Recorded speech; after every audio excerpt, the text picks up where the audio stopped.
Така, вчера гледах лайфа на TopstarBG и Мегата. По-точно на Мегата лайфа.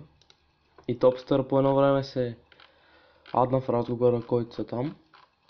И още с адването видя, че сме в това. Видя, че коментирам аз и моят приятел. И почва без нищо да сме му казали на него. Вика: ей, педерашче, добре ли ти е? Някакви такива ревнуваш, че имаме много повече хора отколкото вие или някакви такива неща. След това ни наспами нашия клип в чата и каза да го дислайкват. Някакви такива глупости.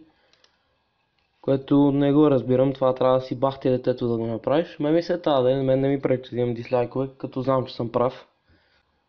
Цялото нещо е, че Топстера и Мегата не са тия, за които ги мислите. Всички мислите, че те са някакви добри, че помагат на всички да си развиват сървърите, някакви такива неща. А не разбирате, примерно, че те като отворят нов сървър, отварят го за една седмица, няколко хора си купуват ранг и го затварят. След това пак отварят, пак хора си купуват ранг, затварят го. Пребават хора с SMS и глупости. Всеки, който им направи нещо, го заплашват с фулт, някакви такива неща. Което не го разбирам. Това трябва да си пълен мишок. Да не мога да се разбереш по друг начин, освен с фулт. Те могат да ми фанат кура на мене, защото не съм на официален доставчик, да видим как ще ме фулват. Топстера ми вика: ела до Русе, ще те бия, някакви такива неща. Без да се обижда, ама той е 30 кг на пикани гащи това. Един шамари ще падне и се гърчи на земята, няма за какво да се дърви. При положение, че на бъдни вечер е сам в тях и ни звъни и яде чипс, какво ви говори това? То никой не го зачита за човек, няма с кой да си отпразнува даже бъдни вечер. Той вчера ме псуваше, затова сега заслужава да му казвам такива работи. Подиграва се на момиче, праща нейна снимка в конференция с 6 човека и се подиграва, че е била грозна и някакви такива неща. Ето я снимката, където се вижда какво е писал. Ще закрия снимката на момичето, за да не я замесвам в тия неща. То това не е нормално просто. Вие го мислите за много добър този Топстер, ама той ни копира абсолютно целия сървър. Нашия сървър го няма за сваляне никъде. Той просто му давахме достъп до нашия сървър, той ни свали целия сървър и го ползва за техен.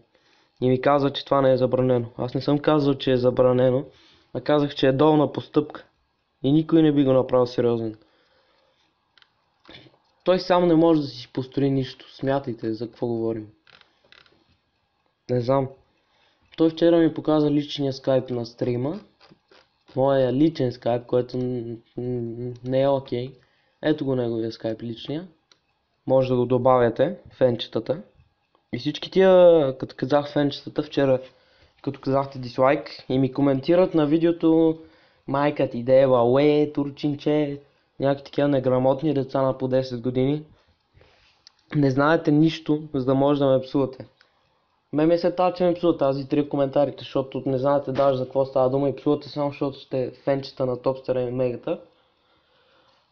Семета, този клип трябва да го направя, за как стоят нещата. Ето го личния скайп на шибания Топстер.